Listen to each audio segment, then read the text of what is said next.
Chapter 1. Choose the Good. My strongest memory is not a memory. It's something I imagined, then came to remember as if it had happened.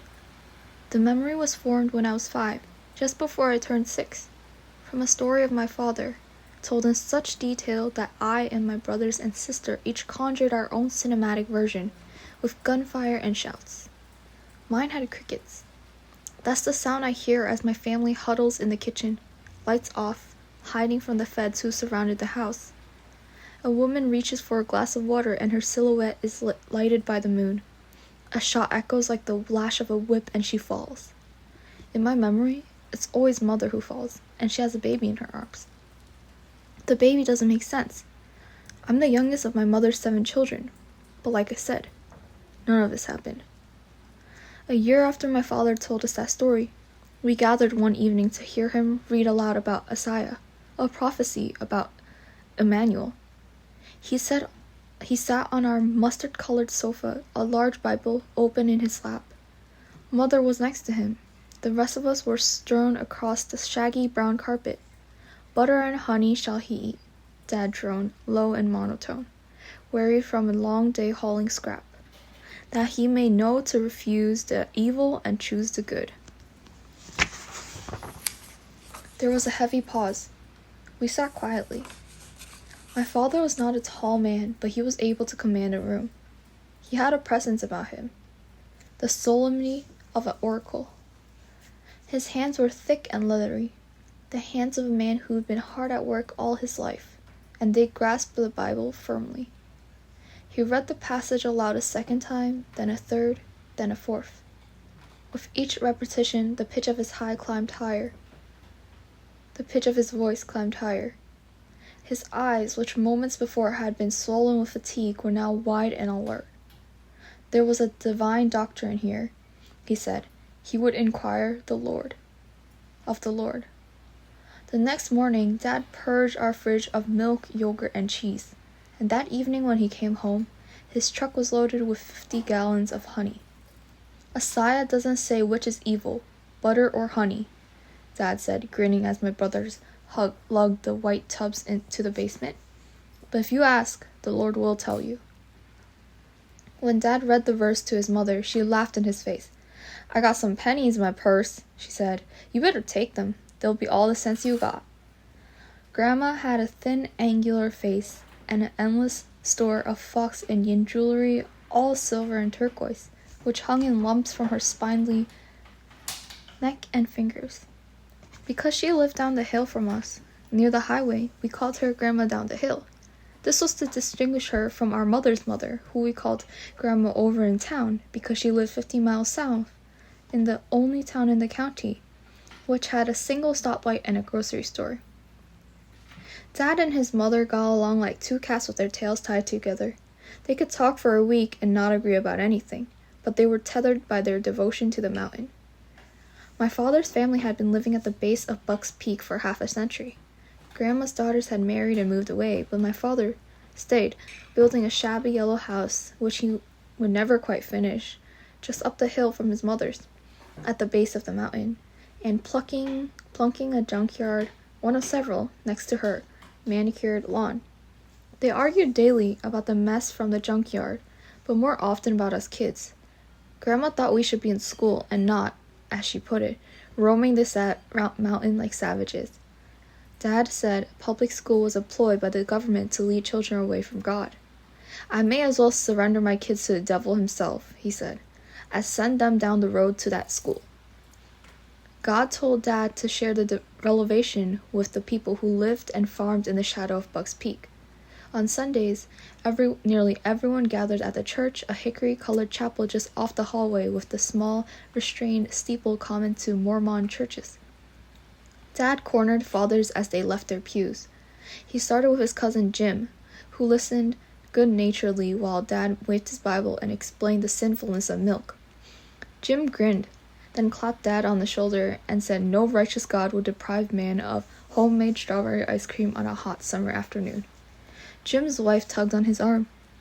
As he slid past us, I caught a whiff of manure. Then I remembered.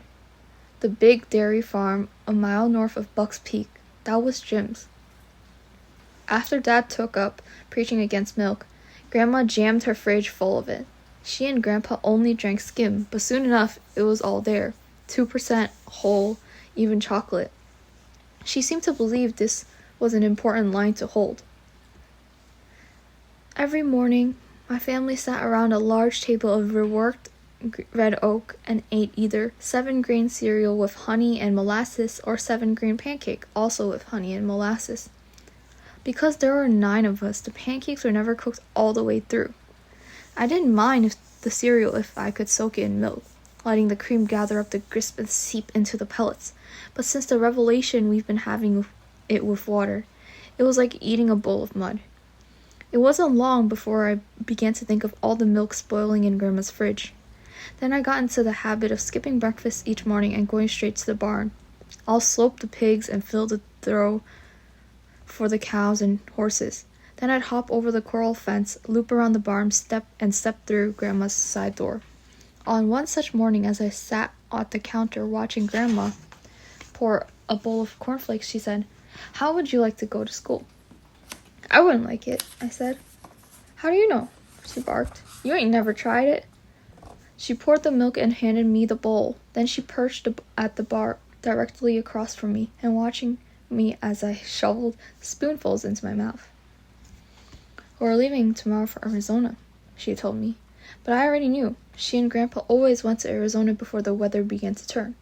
Grandpa said he was far too old for Idaho winters. The cold put an ache in his bones. "Get yourself up real early," Grandma said. "Around 5, we'll take you with us, put you in school." I shifted on my stool. I tried to imagine school but couldn't. Instead, I pictured Sunday school, which I attended each week and which I hated. A boy named Aaron had told all the girls that I couldn't read because I didn't go to school, and now none of them would talk to me. "Dad said I can go?" I asked. "No," Grandma said. "But we'll be long gone by the time he realizes you're missing." She set my bowl in the sink and gazed out the window. Grandma was a force of nature. Impatient, aggressive, self-possessed. To look at her was to take a step back. She dyed her hair black, and this intensified her already severe features, especially her eyebrows, which she smeared on each morning in thick, inky arches. She drew them too large, and this made her face seem stretched. They were also drawn too high and draped the rest of her features into an expression of boredom, almost sarcasm. "You should be in school," she said. "Won't Dad just bring me back?" I said. "Your dad can't make me do a damn thing." Grandma stood, squaring herself. "If he wants you, he'll have to come and get you." She hesitated, and for a moment looked ashamed. "I talked to him yesterday. He won't be able to fetch you back for a long while. He's behind on that shed he's building in town. He can't pack up and drive to Arizona, not while the weather holds, and he and the boys can work long days." Grandma's scheme was well plotted. Dad always worked from sun up until sundown in the weeks before the first snow, trying to stockpile enough money from hauling scrap and building barns to outlast the winter, when jobs were scarce. Even if his mother ran off with his youngest child, he wouldn't be able to stop working, not until the forklift was encased and iced.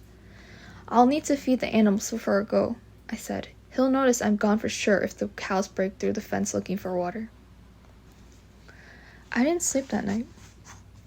I sat on the kitchen floor and watched the hours tick by. 1 a.m., 2, 3. At 4, I stood and put my boots by the back door. They were caked in manure, and I was sure Grandma wouldn't let them into her car. I pictured them on her porch, abandoned while I ran off shoeless to Arizona. I imagined what would happen when my family discovered I was missing. My brother Richard and I often spent whole days on the mountain, so it was likely no one would notice until sundown, when Richard came home for dinner and I didn't. I pictured my brothers pushing out the door to search for me. They tried the junkyard first, hefting iron slabs in case some stray sheet of metal had shifted and pinned me. Then they moved outward, sweeping the farm, crawling up trees and into the barn attic.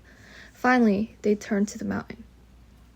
It would be past dusk by then, that moment just before night sets in, when the landscape is visible only as darkness and lighter darkness, and you would feel the world around you more than you see it.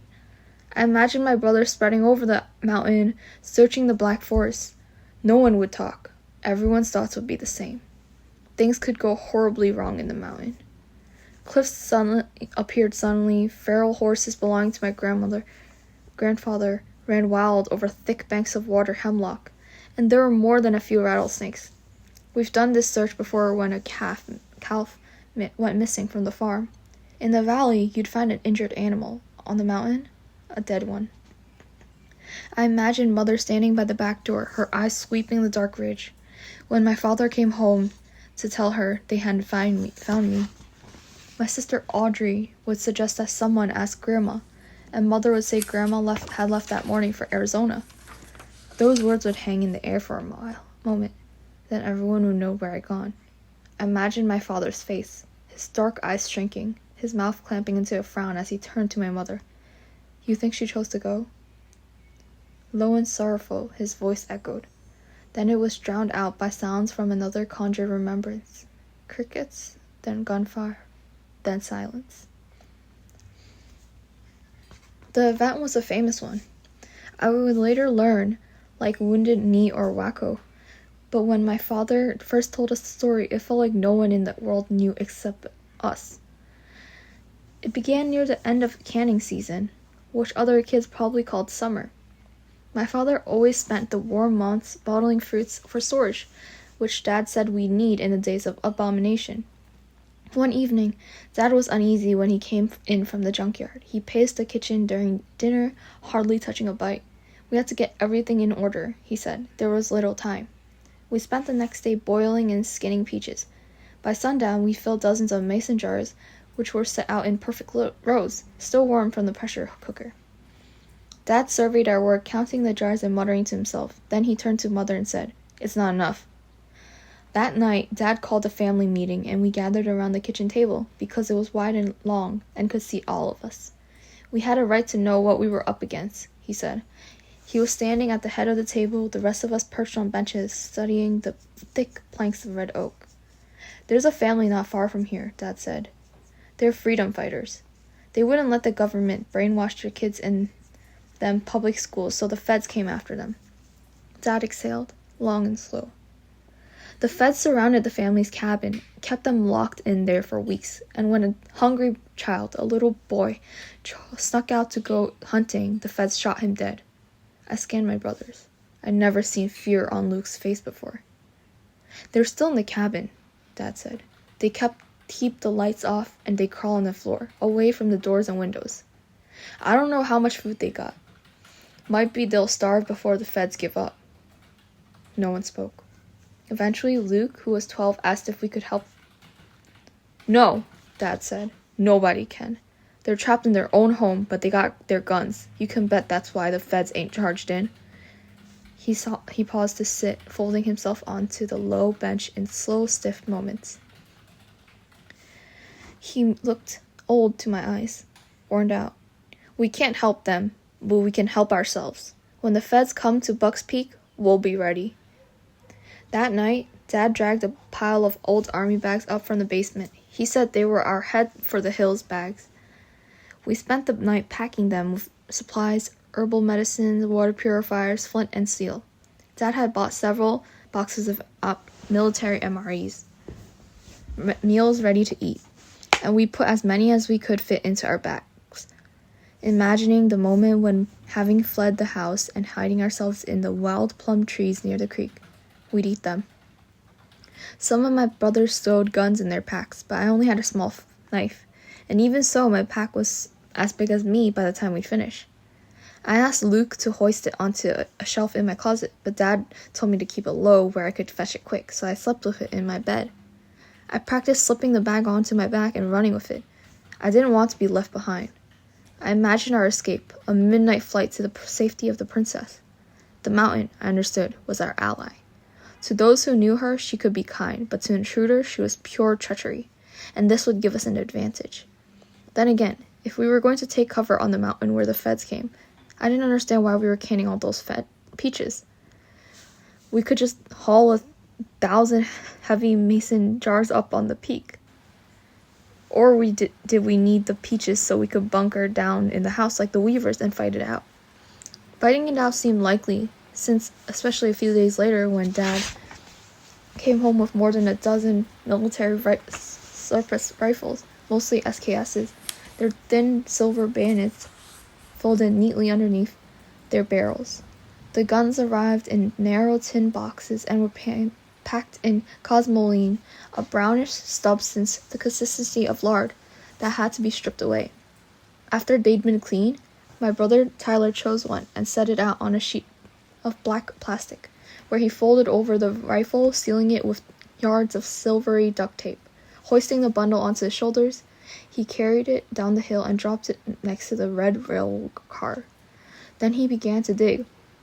When the hole was wide and deep, he dropped the rifle into it and I watched him cover it with dirt, his muscles swelling from the exertion, his jaw clenched. Soon after, Dad bought a machine to manufacture bullets from spent cartridges. Now we could last longer in a standoff, he said. I thought of my head for the hills bag waiting in my bed, and of the rifle hidden near the rail car, and began to worry about the bullet-making machine. It was bulky and bolted to a iron workstation in the basement. If we were taken by surprise, I figured we wouldn't have time to fetch it. I wonder if we should bury it too, with the rifle. We kept on bottling peaches. I don't remember how many days passed or how many jars we'd added to our stores before Dad told us more of the story. Randy Weaver's been shot, Dad said, his voice thin and erratic. He left the cabin to fetch his son's body and the feds shot him. I'd never seen my father cry, but now tears were dripping in a steady stream from his nose. He didn't wipe them, just let them spill onto his shirt. His wife heard the shot and ran to the window, holding their baby. Then came the second shot. Mother was sitting with her arms folded, one hand across her chest, the other clamped over her mouth. I stared at our speckled linoleum while Dad told us how the baby had been lifted from its mother's arms, its face smeared with her blood. Until that moment, some part of me had wanted the feds to come, had craved the adventure. Now I felt fear. I pictured my brothers crouching in the dark, their sweaty hands slipping down their rifles. I pictured Mother tired and parched, drawing back away from the wiring window. I pictured myself lying flat on the floor, silent and still, listening to the sharp chirp of crickets in the field. Then I saw Mother stand and reach for the kitchen tap, a white flash, the roar of gunfire, and she fell. I leapt to catch the baby. Dad never told us the end of the story. We didn't have a TV or radio, or perhaps he never learned how it ended himself. The last thing I remember him saying about it was, "Next time, it could be us." Those words would stay with me. I would hear their echo in the chirp of crickets, and the squish of peaches dropping into a glass jar, and the metallic chink of an SKS being cleaned. I would hear them every morning when I passed a railroad car and paused over the chickweed and bull thistle growing where Tyler had buried the rifle. Long after Dad had forgotten about the revelation in Asaya, and Mother was again hefting plastic jars of Western Family 2% into the fridge, I would remember the Weavers. It was almost 5 a.m. I returned to my room, my head full of crickets and gunfire. In the lower bunk, Audrey was snoring, a low, contented hum that invited me to do the same. Instead, I climbed up to my bed, crossed my legs, and looked out the window. 5 passed, then 6. At 7, Grandma appeared, and I watched her pace up and down her patio, turning every few moments to gaze up the hill at our house. Then she and Grandpa stepped into their car and pulled onto the highway. When the car was gone, I got out of bed and ate a bowl of bran with water. Outside, I was greeted by Luke's goat, Kamikaze, who nibbled my shirt as I walked to the barn. I passed the go-kart Richard was building from an old lawnmower. I slopped the pigs, filled the trough, and moved Grandpa's horses to a new pasture. After I finished, I climbed the railway car and looked out over the valley. It was easy to pretend the car was moving, speeding away that any moment the valley might disappear behind me. I'd spent hours playing that fantasy in my head, but today the reel wouldn't take. I turned west away from the fields and faced the peak. The princess was always brightest in the spring. Just after the conifers emerged from the snow, their deep green needles seeming almost black against the tawny browns of soil and bark. It was autumn now. I could still see her, but she was fading. The reds and yellows of a dying summer obscured her dark form. Soon it would snow. In the valley, that first snow would melt, but on the mountain it would linger, burying the princess until spring, when she would reappear, watchful.